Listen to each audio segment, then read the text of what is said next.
En un mundo saturado por ideas en conflicto con los grandes principios de la palabra de Dios, precisamos de una cosmovisión que mantenga viva la luz de la verdad. Por eso, presentamos Fe y Sociedad, un programa de análisis de temas de actualidad a la luz de la Biblia con los pastores Héctor Delgado y Dauris Contreras.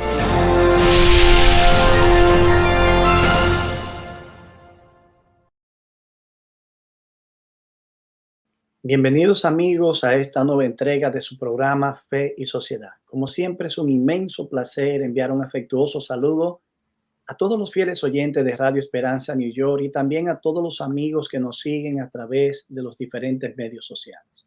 Bienvenido, Pastor Contreras. Gracias, Pastor Delgado. Bienvenido también al programa de hoy.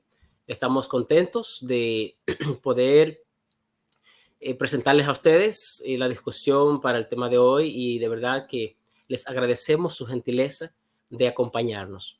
¿Y qué tenemos para hoy, Héctor? Bien, estamos tratando el tema de conflicto entre los israelitas y los palestinos. Hemos visto bien abordar este tema dado la relevancia que ha cobrado en los últimos tiempos a raíz de los nuevos conflictos que están teniendo y la guerra actual. ¿Cuál es la raíz de este enfrentamiento entre los palestinos y los israelitas? ¿Es el conflicto israelí-palestino parte del cumplimiento de una profecía?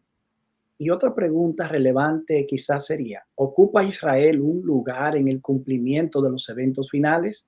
Este es el tema que tenemos para analizar en el día de hoy. Héctor, el tema sobre el conflicto israelí-palestino, las redes sociales están llenos de discusiones sobre este tema y hay muchos videos que tocan el asunto desde diferentes ángulos. Y ya hasta ahora creo que todos ustedes que nos están viendo en este momento o que nos están escuchando, por lo menos tienen una idea de qué puede estar pasando. Algunos tal vez no tengan una idea. De todas formas, en nuestra discusión del tema de hoy, vamos a dar algunas pinceladas sobre este conflicto. Y cuando conversaba contigo, Héctor, estábamos hablando sobre lo complicado que es y las diferentes aristas que envuelven este conflicto israelí-palestino. De modo que son muchas las cosas que podemos discutir, que podemos hablar y muchas cosas que ustedes también pueden ver o pueden conocer a través de otros medios. De modo que lo que vamos a hacer acá es hacer, a grosso modo, una especie de discusión y ver algunos elementos importantes como el elemento profético, el elemento histórico, el elemento del conflicto per se, y tal vez aclarar algunas ideas, Héctor, sobre lo que algunos presentan como Israel teniendo un papel preponderante en el cumplimiento final de las profecías, y tanto de Apocalipsis como de Daniel. Y eso lo vamos a analizar y vamos a ver en la Biblia y cómo eso está allí. Aparte de lo que es el pueblo de Israel como nación natural, o el pueblo de Israel como un grupo espiritual, como lo presenta la Biblia. Son muchos los aspectos que nosotros podemos hablar, pero estas son algunas de las cosas que vamos a tocar en el tema de hoy. Bien, a raíz de estos conflictos actuales entre el grupo Hamas y la nación de Israel, han resurgido muchas ideas, porque recordemos, Dauri, que en medio de conflictos de esta naturaleza también debemos guardarnos de la desinformación que corre en una dirección y en otra. También hay que ver que en toda guerra, como se ha dicho comúnmente por los periodistas, lo primero en morir es la verdad.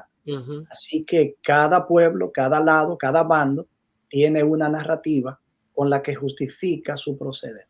Hay que admitir. Es bueno puntualizar, Héctor, también que en la guerra nadie gana. No, todos pierden. Solo mucha gente inocente muere, mucha gente que no es parte, que quisiera que eso no existiera, pierde la vida, muchos pierden familiares. So, al final la guerra nadie gana. Y a veces nosotros podemos estar hooked en un bando o el otro. Yo soy pro Israel o yo soy pro Palestina o este tipo de cosas. Al final nadie gana, la guerra nadie gana. Lo que trae No, simplemente es muerte y y no destrucción. solo eso, Dauris, tú también lo ves eso en las redes sociales. Incluso personas que son cristianos piden oración por Israel. Y uno se pregunta cada vez que yo veo un anuncio de esa naturaleza, ¿y no debemos orar también por los palestinos? ¿O ¿Verdad es que que sí? solamente Israel es un ser humano, los israelitas son seres humanos? Solamente de ellos habría que tener misericordia en medio de un contexto de conflicto como este. Eso Y está es matizado por la concepción profética.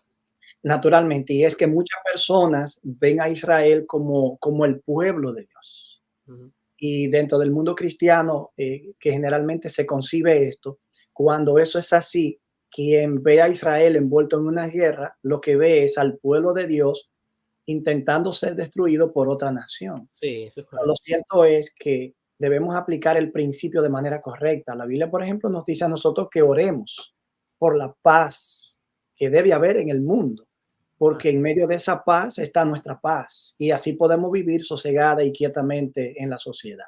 es así. Lo cierto es que este conflicto nos entristece bastante porque lo que uno más ve no es tanto la ideología que guerrea entre sí, o una ideología contra otra, o un sistema político contra otro, y tampoco un poder militar contra otro, sino la pérdida de vidas en el ámbito civil. ¿Cuántos niños, cuántas mujeres, cuántos rostros adoloridos, ensangrentados, deshechos por el dolor, la angustia y la desesperación y por la necesidad de una estabilidad? Cuando tú escuchas a una persona decir recientemente, nosotros no queremos ningún tipo de ayuda, nosotros lo que queremos es poder vivir tranquilo aquí. Eso es lo que Eso quiere todo el mundo al final. en definitiva es todo lo que queremos, pero en el fondo muestra la desesperación que tienen algunas comunidades de no poder lograr esa realidad. Ujú. Esa es la realidad que tenemos. Eso es así. Estamos conversando, Héctor, acerca del conflicto actual. En el mes pasado, pues no, en este mes fue este movimiento terrorista, jamás nos considera un movimiento terrorista, es realmente un partido político en Palestina que ha tomado control de lo que es la Franja de Gaza, arremetió y atacó a Israel, en donde más de 1,000 personas perdieron la vida en este ataque. Según todo lo que hemos podido leer, escuchar, ver las noticias, nos damos cuenta que hay cierta también coalición con Irán, que también es enemigo de Israel, y hasta cierto punto se siente, el presidente de Irán se siente como complacido con lo que está pasando allí. Um, el mismo Palestina está dividido, y ya que hay un grupo llamado Fatah, ese es el partido que domina, y está el grupo Hamas, que también es un partido político que tomó control de lo que es la Franja de Gaza. La Franja de Gaza, que pertenece a Palestina, está dividido de lo que se conoce como el Banco Occidental, West Bank. Es como la parte occidental del río Jordán. Y también habitan allí palestinos. So, hay un conflicto, y este conflicto se remonta, Héctor, a la caída del Imperio Otomano. Sabes que por mucho tiempo el Imperio Otomano gobernó. Cuando ellos, en el siglo XV, por los años 1400 y tanto, ellos dominaron a lo que se conoció como el Imperio Bizantino. Y el Imperio Otomano, pues, dominó, alcanzó muchas tierras, la tierra de Palestina, la tierra de los árabes, lo que son los turcos, los estados los Balcanes, que es la parte oriental de Europa. Y desde el siglo XV hasta el siglo XIX, pues estuvo dominando. En la Primera Guerra Mundial, Héctor, ahí se terminó por fin lo que fue el Imperio Otomano, o Imperio Turco también, como se le llama. Y entonces allí, cuando se termina, esas áreas que estuvieron dominadas por el Imperio Otomano, tuvieron como cierta libertad, pero hubo una coalición de países denominado como la Liga de Naciones, que tuvo cierto control sobre esas áreas y en ese tiempo algunos estados que ahora encontramos en Arabia, por ejemplo, surgieron, tomaron su libertad, y aquí encontramos a Siria, encontramos a los árabes, encontramos a Jordania, surgen esos países. Pero la parte de Palestina, no, los palestinos no tuvieron como una especie de liberación y formaron un estado en ese momento. Ya para el siglo XIX había un movimiento llamado el movimiento sionista. A favor de... Este movimiento fue creado por Theodor Herzl. Él era un judío austrohúngaro y era un periodista. Él era también un activista político, el cual animó a que existiera una migración hacia la tierra de Palestina. Estamos hablando del siglo XIX, los 1800. Y ahí se creó un movimiento conocido como el movimiento sionista que promovía la idea de crear un hogar para los judíos que estaban esparcidos en todo el mundo. Entonces, cuando eso ocurre, Héctor, eso se combina con el término de la Primera Guerra Mundial, y entonces el dominio, por ejemplo, al final, como los palestinos no formaron ninguna nación, a diferencia de Jordania, a diferencia de Siria, entonces eso se quedó como un mandato de Inglaterra. Entonces Inglaterra fue como que supervisó esa parte allí. Y entonces ahora los sionistas que quieren un hogar para los judíos en Palestina, entonces ahí comienza a ocurrir una especie de conflicto, porque entonces ahora Inglaterra le promete a ellos que sí, que le van a dar un hogar ahí en Palestina, pero los palestinos no quieren que exista un estado judío. Entonces allí comienza el conflicto, Héctor, entre los palestinos y los israelitas, con un deseo de este movimiento sionista de que haya un estado israelita y un rechazo a las naciones del área a que eso exista.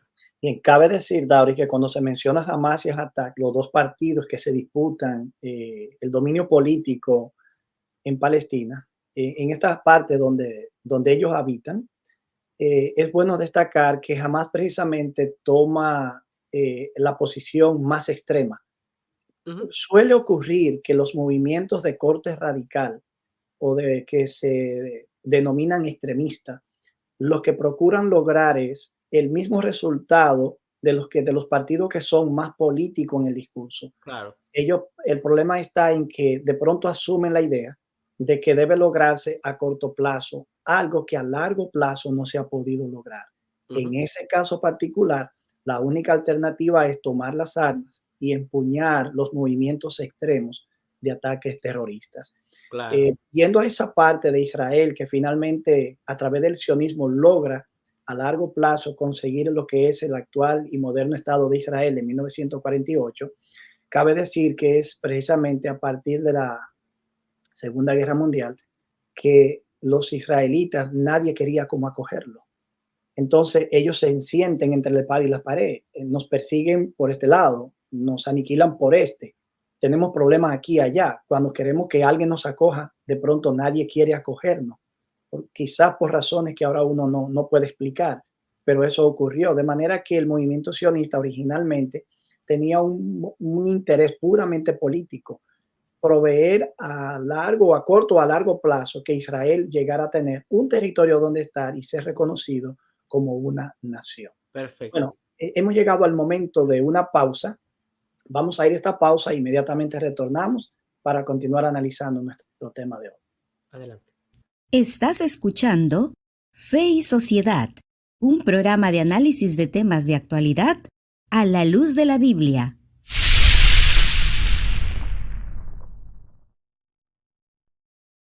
Estamos estudiando en el día de hoy el tema del conflicto Hamás e Israel.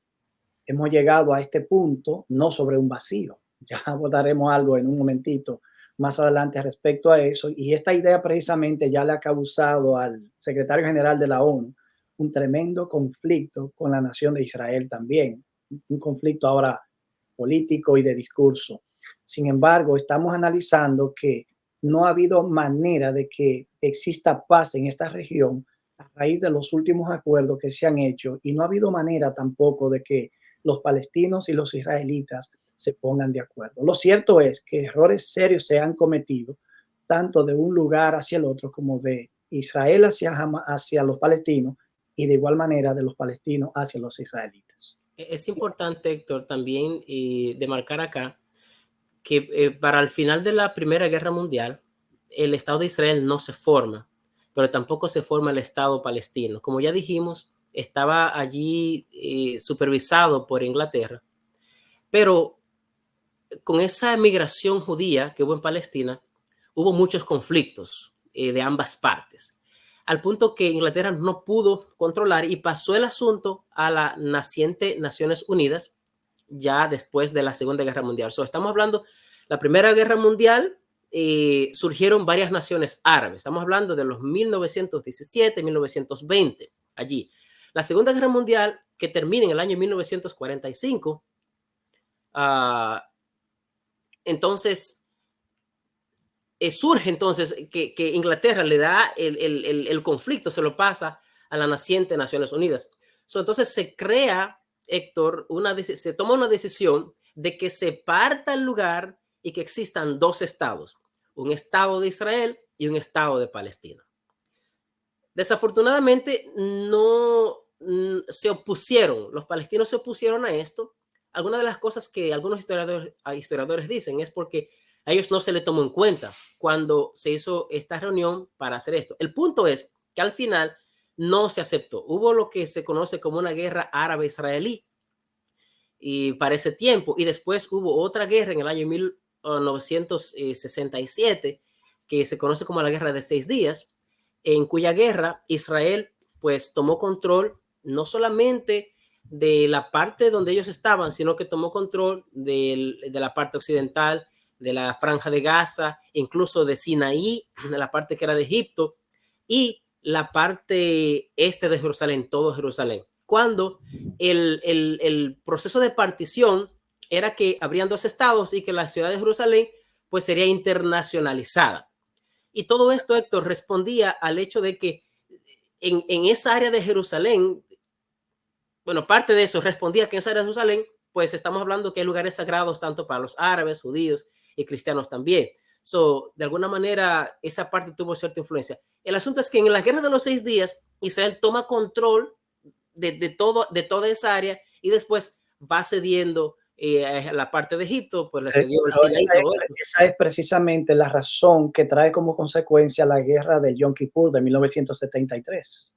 Perfecto. En plena festividad del Día de Expiación, tanto Egipto como Asiria se unieron para atacar a Israel. Claro. Entonces, a raíz de eso va un conflicto y otro conflicto. Lo cierto, Dauri, es que esa tierra por la cual se está peleando ha pertenecido a cuántas personas en el transcurso del tiempo. Y tú y yo discutíamos eso ahorita.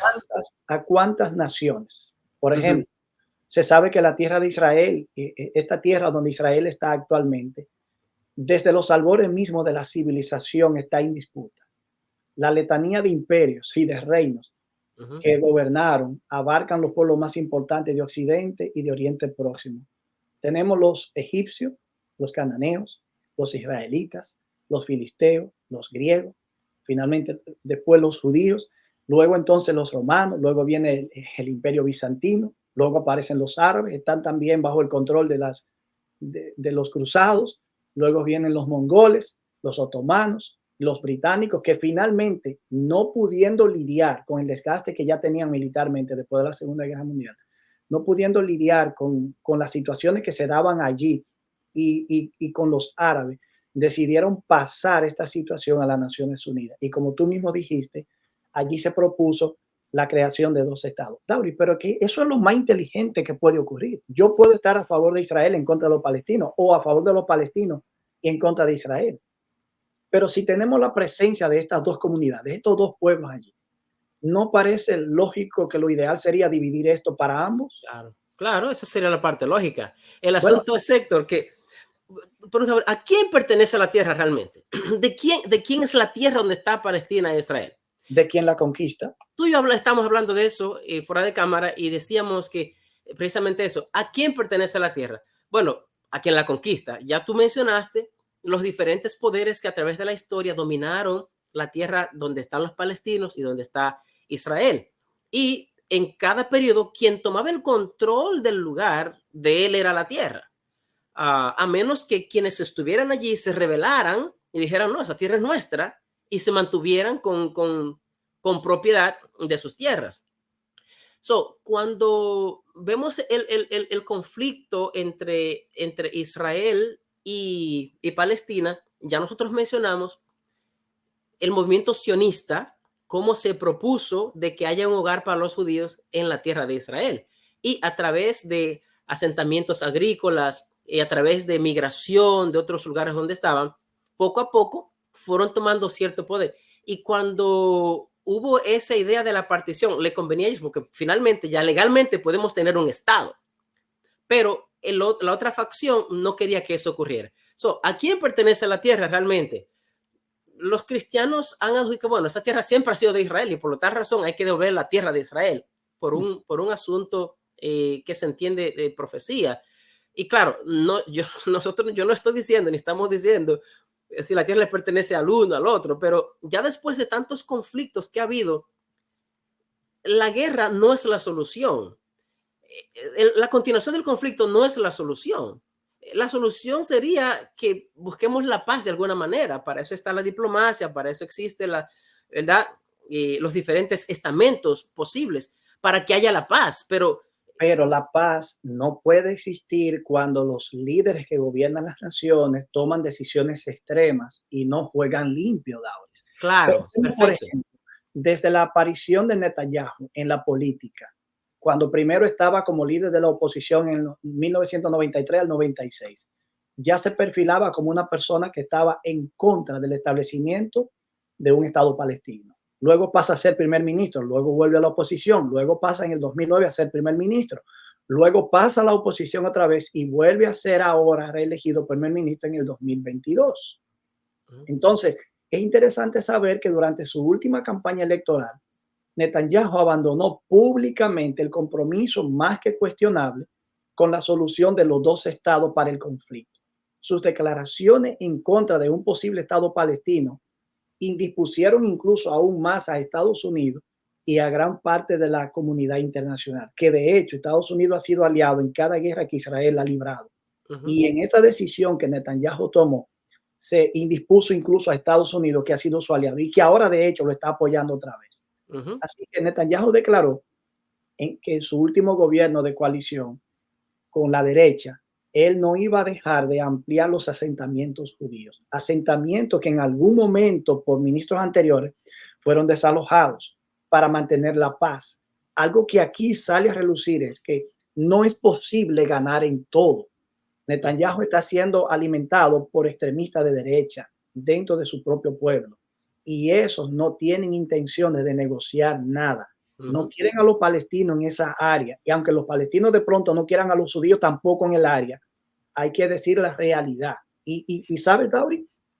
El hecho de que ahora existe un conflicto entre el secretario general de la ONU e Israel, los diplomáticos de Israel y los políticos de Israel, es precisamente porque Israel se resiste a aceptar que en muchos movimientos que ha realizado ha provocado esta situación. Entiendo. Ahora Gutiérrez reconoce que durante unos 60 años los palestinos han estado ahí siendo privados de derechos fundamentales, de oportunidades clave, han vivido inseguros, han vivido los niños y las mujeres con traumas profundos y eso molesta. Israel solamente quiere ver lo que jamás hizo cuando lo invadieron ahora, pero Israel no se niega a mirar lo que está haciendo ahora contra los civiles, que son la mayor cantidad de personas que están sufriendo allí. Incluso ha habido recomendaciones recomendaciones de líderes importantes del mundo para que Israel proporcione la respuesta como ataque que está dando en este lugar. Entonces, están diciendo, ok, tú tienes derecho a defenderte, pero tú tienes derecho a defenderte en la proporción que a ti se te hizo un mal. Claro, Pero claro. oye el discurso de Hamás, hay que destruir a Israel. Y cuando tú oyes a Israel, vamos a hacer destruir a todos esos salvajes que están ahí. ¿Cómo es posible que se llegue a un acuerdo? Así es. Y no solamente Hamás, nosotros sabemos, Héctor, que hay otros países árabes, por ejemplo, como Irán, que públicamente ha declarado que Israel hay que quitarlo de la faz de la tierra. El conflicto es de parte y parte. Por un lado, hay un grupo que realmente quiere borrar a Israel. Por otro lado, Israel quiere subsistir. Y yo sé que muchas veces se piensa en Israel que está en una guerra de subsistencia por los enemigos que están a su alrededor. Está Hezbollah por un lado, Siria, está Hamas por otro lado, está Irán por otro lado. Es un conflicto de parte y parte, pero para buscar la solución hay que bajar la guardia, porque dos luces altas van a chocar. Alguien tiene que tomar la iniciativa y decir, bueno, ¿qué es lo mejor que podemos hacer para poder vivir en paz? Es importante notar, Héctor, también, si vemos que en toda esa área, Dauri, Israel si vemos a Medio Oriente ahora como un highway o como una gran avenida, estamos mirando a Hamás e Israel manejando de manera temeraria ambos y ninguno está dispuesto a reducir la velocidad. Para que pueda haber conciliación allí, un entendimiento, tiene que haber disposición y voluntad política para llegar a algún acuerdo. Así es. Entonces, eso parece no terminar. Y, por otro lado, tú sabes que los poderes que al principio propiciaron la idea de que haya dos estados, estamos hablando de Estados Unidos y Occidente, pues están allí para apoyar a Israel. Y ya hemos podido ver cómo cuando hubo la amenaza de Hezbollah, pues se enviaron dos barcos portaaviones para defender a Israel en caso de que quieran atacar a Israel. Pero al mismo tiempo se está negociando un asunto de paz. Por ejemplo, ahora se le dijo a Israel que detuviera la invasión por tierra y que permitiera que los afectados pudieran recibir ayuda humanitaria. Y pues hasta ahora ha habido como una especie de tensión en ese aspecto. Pero es evidente que el conflicto no se encuentra como parar. Héctor, yo quiero tal vez responder a una idea que he escuchado de algunos, y tal vez no está relacionado con el conflicto, sino relacionado con la identidad de los palestinos, debido a que la tierra de Palestina tiene similitud. Bueno, es el nombre italinizado, si pudiéramos decir, del nombre filistins o de los filisteos, como se conocían antes. Algunos creen que los palestinos son descendientes de los filisteos, pero realmente esa nación de Filistea desapareció a través del tiempo. Y esa tierra que se conocía como Israel, pues al final por los romanos fue denominada como Palestina. Pero los palestinos son un grupo etnonacional árabe. Sí, son árabes realmente los descendientes de Palestina. Sí. Entonces, Héctor, algunos, como decíamos al principio, quieren ahora remontar la guerra que hay entre palestinos y judíos como la guerra de nunca terminarse desde siempre entre los dos hijos de Abraham, Isaac e Ismael. Pero vamos a continuar después de esta pausa.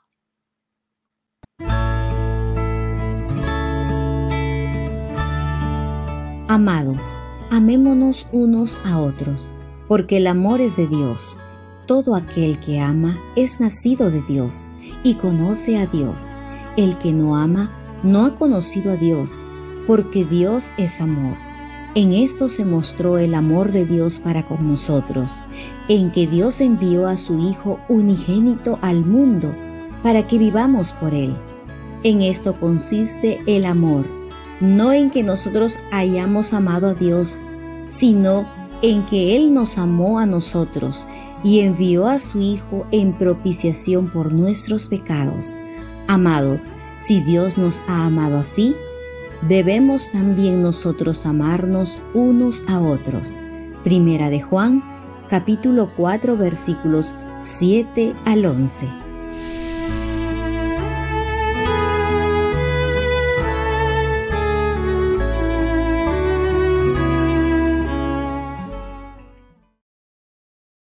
En la sección anterior, Dauris, mencionaste que algunos están mirando este conflicto como la guerra del nunca jamás.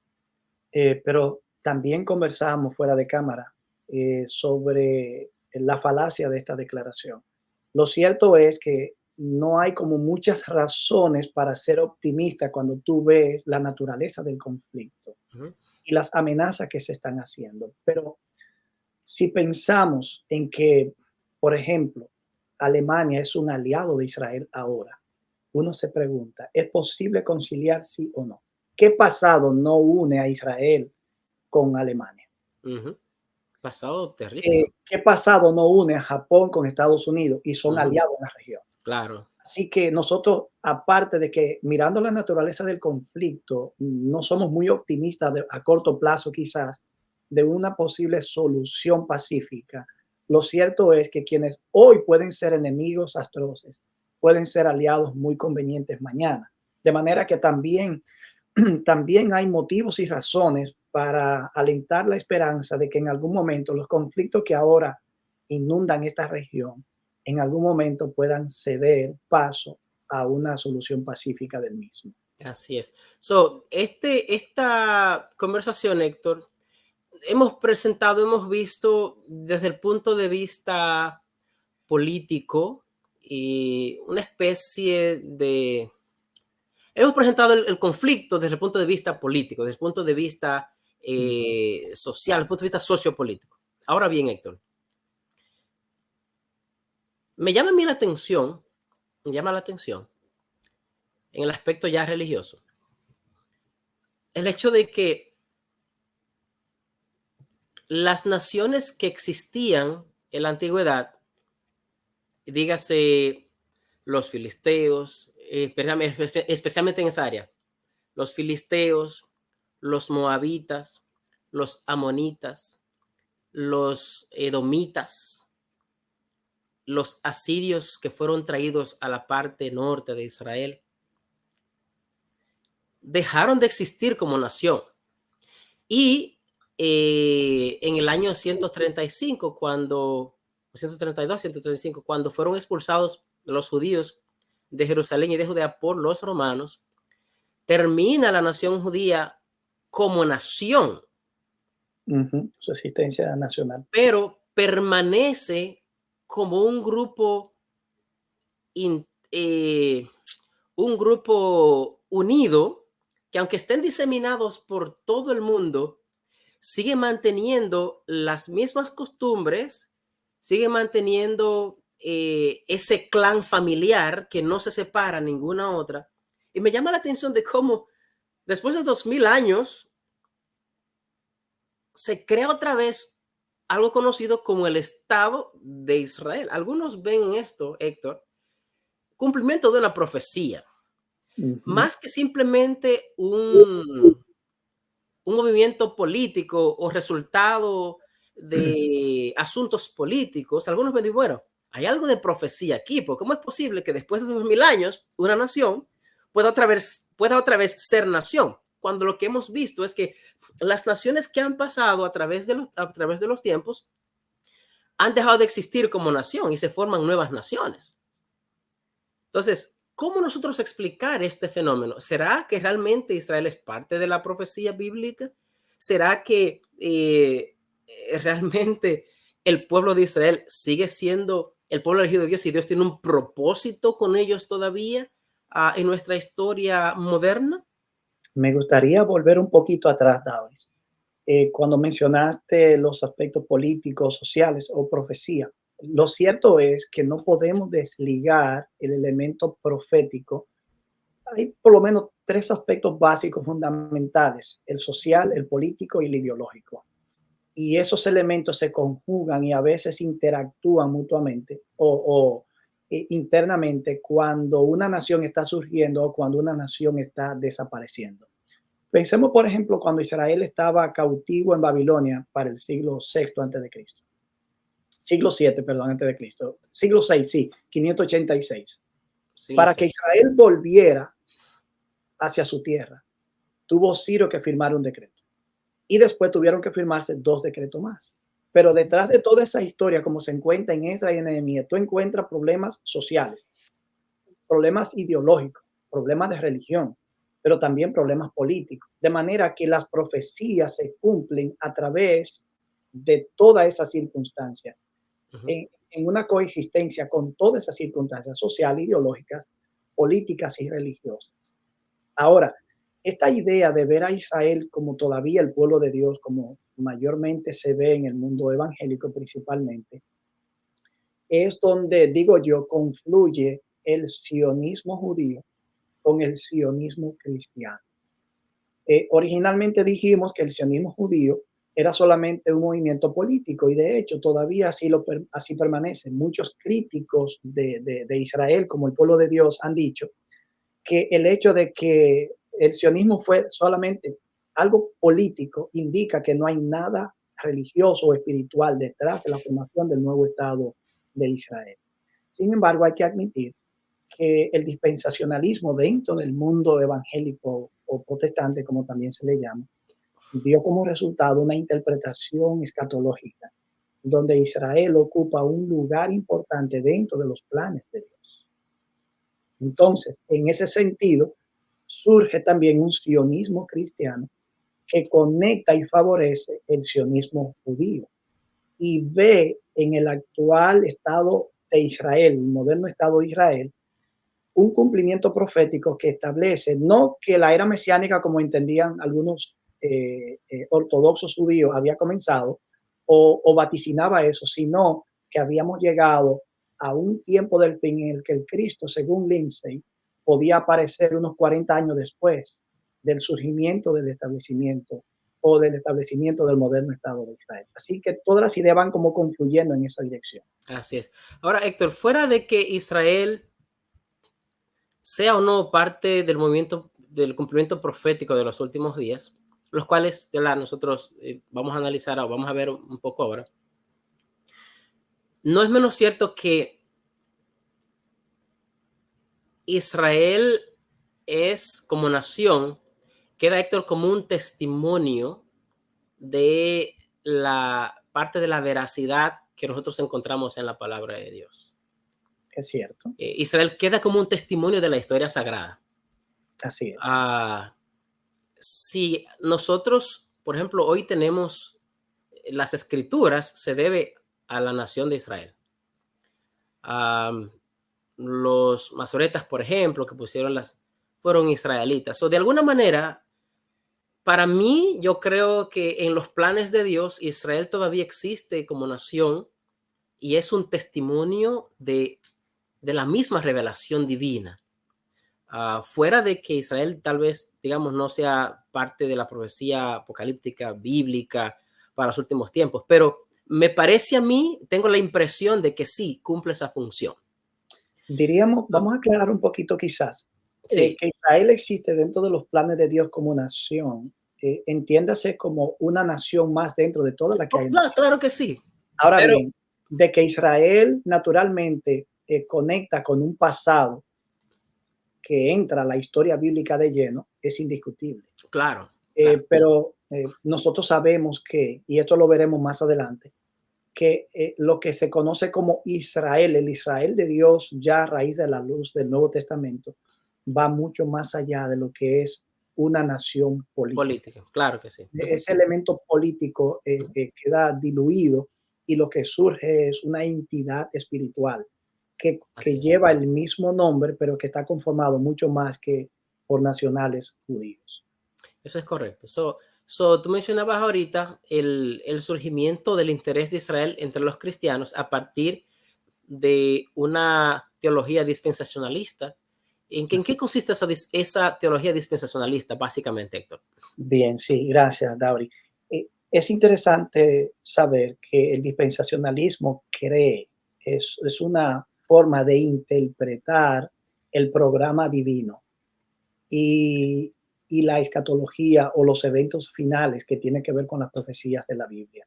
El dispensacionalismo surge planteando la idea de que la historia de la redención, la historia divina en la humanidad está dividida en varias etapas, periodos o dispensaciones, como le llaman. La primera sería la etapa de la inocencia, que tiene que ver desde Adán y Eva.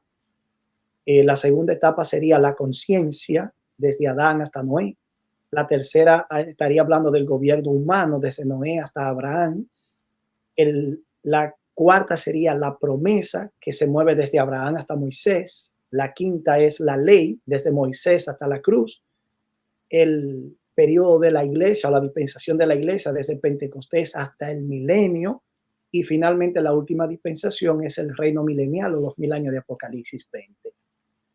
Estas perspectivas son cuestionables. De hecho, el dispensacionalismo tuvo un tiempo que fue muy popular y prácticamente parecía que iba a dominar toda la interpretación escatológica del mundo protestante evangélico. Sin embargo, ha sido muy desacreditado y ha recibido mucha oposición y ha habido contraargumentos muy válidos para desacreditar esta forma de interpretar la profecía. Según el dispensacionalismo, nosotros estamos viviendo ahora en un paréntesis histórico en el que Israel ha dejado de ser el pueblo elegido de Dios. No ha quedado de serlo, sino el instrumento de evangelizar. Aparece la iglesia. Entonces, cuando la iglesia sea raptada, Israel recupera la posición de pueblo de Dios con un propósito final, dando inicio a los últimos 7 años de la historia del mundo, que no sería más que la última semana de las 70 semanas de la profecía de Daniel capítulo 9, 24 al 27. Eso es todo un tema que se podría analizar aparte. Claro, claro. Pero en grosso modo esa es la idea. Perfecto. Gracias, Héctor, por esa explicación. Entonces estamos mirando que, y ha tenido mucha influencia esta idea dispensacionalista, Héctor, porque, por ejemplo, el mundo, digamos, evangélico en los Estados Unidos y ha hecho mucho énfasis en la defensa de Israel, ha hecho mucho énfasis en la necesidad de preservar a Israel, porque si la noción es que Israel tiene un rol preponderante en el cumplimiento de la profecía, entonces es necesario que eso se preserve.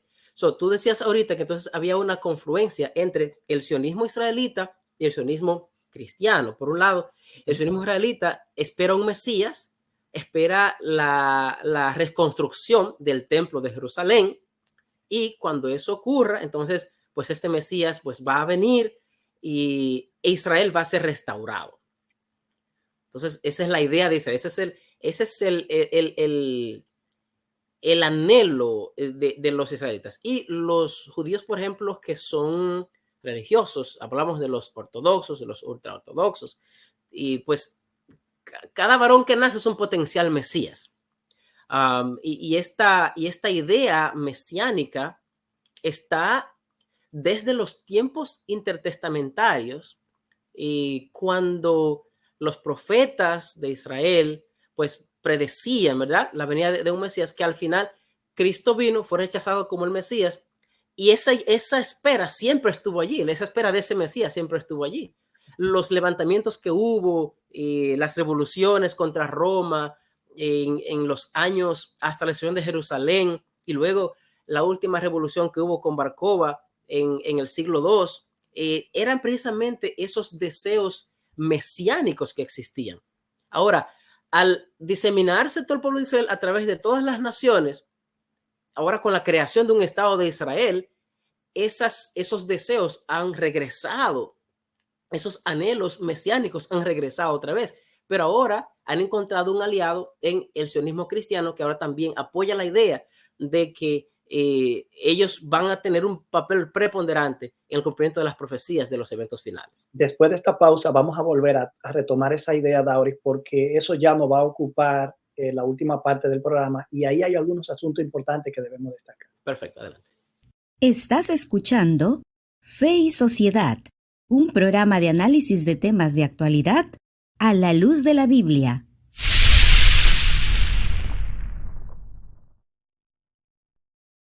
La confluencia que mencionaste en la sección anterior entre el sionismo judío y el sionismo cristiano, hace surgir un tema un poco delicado, David, porque en este país, si bien por constitución la religión y el Estado están separados, en la práctica eso no funciona así. Porque los religiosos son los que terminan en la Casa Blanca gobernando. Sí. Los religiosos son los que determinan el candidato que se escoge. Por ejemplo, ahora mismo la ideología religiosa determina quién llegó a ser el presidente de la Cámara de Representantes. Te iba a decir ayer, sí, por fin, después de tanto tiempo. Gracias a Dios que todo se resolvió, pero uno va mirando así como los hilos, cómo se mueven, y se da cuenta que la religión desempeña un papel muy importante. De manera que, dependiendo el gobierno que esté de turno aquí en Estados Unidos, habrá un poco de apatía hacia Israel o habrá un apoyo muy decidido. De manera que los asuntos religiosos subyacen a las movidas políticas. Y me gustaría añadir en este contexto que es aquí donde el mito y la historia se mezclan. Por ejemplo, cuando tú piensas en la piedra que hay debajo de la dorada cúpula de la Roca de Jerusalén, mira, por ejemplo, algunas ideas que subyacen entre los judíos respecto a esto. Se sabe que originalmente, o se cree, fue un altar a Baal o alguna otra deidad pagana, y los judíos la llaman actualmente a la piedra fundacional. Y entienden que allí inició el universo y que Adán fue creado allí del polvo. También es el supuesto lugar en el que Abraham ató a su hijo Isaac para sacrificarlo en prueba de obediencia a Dios. También se asume que el rey Salomón construyó allí mismo el primer templo, el templo de Salomón, en el siglo X a.C., como centro del culto sacrificial judío. De manera que los judíos solamente salen de ahí muertos. Esa es la realidad.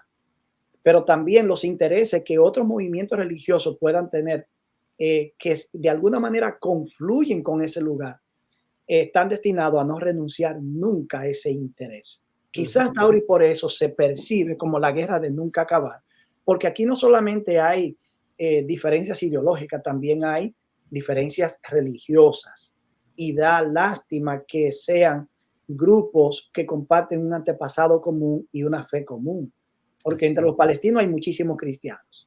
Los judíos tienen un antepasado que es el mismo Abraham, el padre de la nación. ¿Quién no es Abraham para nosotros los cristianos? Pero qué decir de los árabes, que en realidad también han consentido en algunos acuerdos porque permitieron que Israel pudiera moverse en esa dirección, porque, los cristianos en periodo de las cruzadas y posteriormente Israel, porque tenían un antepasado común también. Claro. De manera que el elemento religioso está detrás de todo este asunto, y mientras sean los movimientos de corte radical, ya sea político o religioso, lo que determinen el comportamiento político de la nación, la verdad es que no tenemos un futuro cierto para esta situación. Así es. Ahora bien, Héctor, yo quisiera tal vez, Héctor, ahora mencionar o preguntar, o tal vez hablar. ¿Es Israel el pueblo elegido de Dios desde el punto de vista misional todavía? La Biblia nos enseña algo interesante sobre Israel, y los cristianos han adoptado diferentes ideas al respecto. Algunos cristianos han adoptado y han proclamado la teología de la secesión, en el cual dicen que Israel ya ha dejado de ser pueblo de Dios y ahora Israel ha sido rechazado, y entonces los cristianos ahora son los que son escogidos como pueblo de Dios. Israel ya ha dejado de serlo. Esta idea, Héctor, ocurrió temprano en el cristianismo, al punto de que al principio, en los siglos II, siglo III, IV después de Cristo, los cristianos fueron bien duros con los judíos y criticaban mucho a los judíos y acusaban de que eso les pasa por haber matado a Cristo, por haberse desobedecido, y hubo una reacción bien fuerte contra los judíos de parte de los cristianos, y algunos cristianos han permanecido con esa teología de ese reemplazo. Los cristianos fueron reemplazados por los judíos. Los judíos fueron reemplazados por los cristianos. Bueno, sí, porque esa es la idea. El asunto es que toma el lugar de Israel. Sí, Ahora, pero cuando vamos a la Biblia, lo que encontramos no es que hay una suplantación. Pablo dice que los cristianos somos injertados.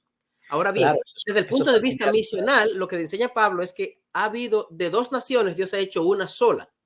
Y ahora hay un Israel espiritual que al principio conformado con el remanente de los que aceptaron a Cristo, más los gentiles que creyeron en Cristo Jesús. si nosotros pudiéramos entender esa realidad de que los gentiles han sido injertados en el árbol Israel, Ujú. en el árbol de Israel, siendo desgajado dentro de los judíos todos los infieles y siendo insertado en ese moderno Israel todos los que aceptan a Jesús dentro del mundo gentil.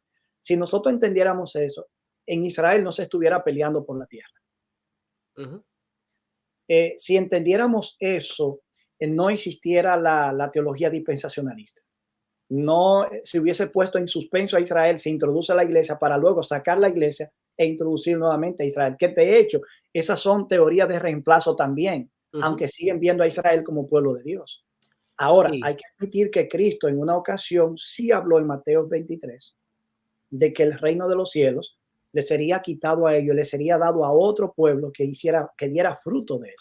De manera que en términos misionales, dentro del plan de Dios, Israel ya no ocupa el lugar que antes tenía. Entonces, es bueno hacer esa distinción, Héctor. O sea, como nación, dice Pablo que las promesas dadas a Israel, pues bueno, en Jesús también, en Jesús se cumplen. Y cuando Pablo habla en Romanos capítulo 9, 10 y 11, tiene toda una declaración acerca del lugar de Israel en el Nuevo Testamento. ¿Qué ocupa Israel? ¿Qué lugar ocupa Israel en el Nuevo Testamento? Y ya nosotros hemos analizado, cuando analizamos la religión judía, las desavenencias que hubo entre los cristianos y los judíos, que fue una desavenencia que no debió existir porque tanto el apóstol Pablo como las profecías pues hablaban de la necesidad, o no de la necesidad, sino del plan divino de unir toda la raza humana, a hacer dos naciones, entre gentiles y judíos, hacer un grupo a través del cual el mundo pueda conocer acerca de Dios. Vosotros sois, dice el apóstol Pablo, pueblo escogido por Dios, nación santa, ¿verdad? Real sacerdocio, que es con esos dos grupos, tanto israelitas como gentiles convertidos al cristianismo, que al principio ya hemos dicho que era una secta judía.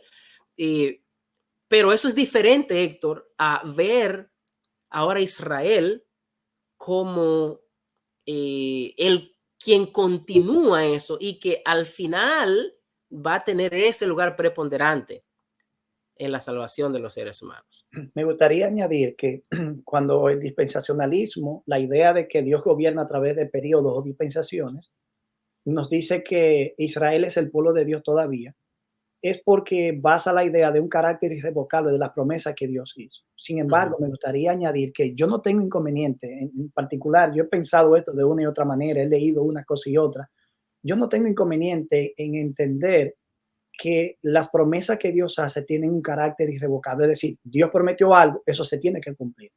Donde yo no creo que hay un elemento de incondicionalidad es con quien Dios elige cumplir esas promesas. Por ejemplo, Claro, perfecto. admitamos que las promesas son irrevocables. Eso es cierto, eso es bíblico. Pero ¿tienen que cumplirse necesariamente con Israel? No, porque el llamado que Dios ha hecho a Israel a servirle como nación entraña una responsabilidad nacional de fidelidad al pacto e individual de fidelidad a Dios en una comunión diaria con Dios. Entonces, esa idea de una responsabilidad personal ya incluye un elemento de condicionalidad obvio. Pensemos, por ejemplo, en Abraham cuando Dios lo llama. Si esto es cierto de Abraham, no podemos, entonces es cierto totalmente de la nación que desciende de Abraham. Cuando Dios llama a Abraham y le dice, voy a esconder de ti lo que yo voy a hacer en Sodoma y Gomorra, siendo que tú has de ser una nación grande y que has de enseñar a tus hijos que anden en mis mandamientos. El verso 19 del capítulo 18 dice, yo sé que él mandará a sus hijos y a su casa, después de decir que guarden el camino de Jehová, haciendo justicia y juicio. Y el pasaje termina con un elemento condicional desbordante. Dice, para que así haga venir Jehová sobre Abraham lo que ha hablado acerca de él. De manera que aquí se incluye un elemento de condicionalidad obvia. Dios llama a Abraham, lo escoge, es el padre. Él va a tener una descendencia que la va a instruir. Ellos han de conocer a Dios. Pero esto solamente puede venir si Abraham hace, de la única manera que Dios puede hacer cumplir esto con la descendencia de Abraham es si se cumple lo que Dios ha dicho. Y Deuteronomio está lleno de observaciones condicionales de que Israel iba a perecer como cualquier otra nación si no era fiel a Dios. Y los cautiverios y las invasiones y las guerras van demostrando con el tiempo que Israel ha sido infiel al pacto divino. Pero Israel también es importante. Si Israel como nación tiene un futuro, lo tiene relacionado a la fidelidad, no al pacto antiguo que ya no existe, sino a la fidelidad al Mesías. Y desafortunadamente Israel tampoco acepta el Mesías cristiano. Eso te iba a decir, que cuando Dios, por ejemplo, Dios promete, en sus promesas tú hablabas de que son irrevocables. Dios hizo un pacto con David de que su dinastía sería para siempre. Cuando vamos al Nuevo Testamento, el deseo mesiánico es un Mesías que va a liberar del yugo romano, pero Dios le dice, el ángel le dice a María que Jesús, él iba a tomar el reino de David para siempre, eternamente. Esa promesa irrevocable de Dios de que la dinastía de David sería para siempre es ahora tomada en Jesús y se cumple ahora en Jesús. Y entonces en Jesús hay un nuevo Israel. Nosotros vemos en la historia de Cristo que él también era un Israel nuevo, pero al mismo tiempo se conforma un nuevo Israel con dos grupos de gentiles y judíos que ahora aceptan a Cristo Jesús. Desde ese punto de vista, entonces, es irrevocable la promesa de Dios y se cumple en Cristo Jesús. Así es. Ahora, ¿con quién se cumple? Sigue existiendo una realidad. Ahora en la fe cristiana, que no es nacionalista o corporativa, como en el antiguo Israel, ahora el que cree en el Hijo tiene vida. Perfecto. De manera que pasa al ámbito individual y sigue existiendo la condicionalidad de que el que cree y el que persevera hasta el fin, ese alcanza la salvación. David, me gustaría decir en esta parte, habiendo llegado ya al final del programa, que cuando Dios prometió a David un reino eterno. Perdón, repite eso otra vez. Cuando Dios prometió a David un reino eterno, un reinado permanente, que siempre había alguien sentado en el trono, hay que tomar en cuenta que a raíz de las infidelidades futuras de Israel, en los reyes, en la parte dividida entre el norte y el sur, y posteriormente solo en el sur, en Jerusalén, la esperanza de Israel quedó unida a la esperanza mesiánica. De manera que ya no hay en el plan divino un programa para Israel como nación, excepto que está unido al Mesías. Perfecto. Israel conecta con el Mesías como debió conectar con su fidelidad al pacto. Israel tendrá un lugar dentro del reino mesiánico. En los días de Jesús todavía esperan a ese Mesías militar político, pero ya el Mesías, desarrollando el reino espiritual, ya estaba en la tierra.